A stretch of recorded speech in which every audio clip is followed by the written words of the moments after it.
Dismayado si US President Donald Trump matapos na hindi makamit ang Nobel Peace Prize sa kabila ng pagpapatigil niya ng 8 nakaambang digmaan sa mundo.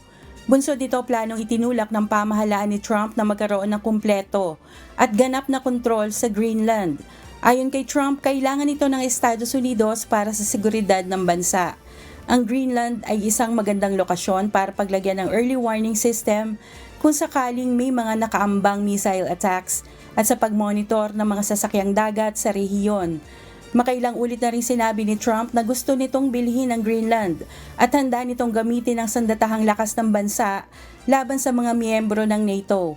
Kung hindi umano ito may sakatuparan ay ipapatupad niya ang pagpataw ng 10% tariff sa mga kalakal na galing sa lahat ng mga bansang miyembro ng NATO ngayong Pebrero at muling itataas sa 25% sa darating na Hunyo. Isinumbat din ni Trump ang dami ng nagawa ng Estados Unidos para sa NATO kaya naman dapat lang aniyang suklian ng grupo ang bansa.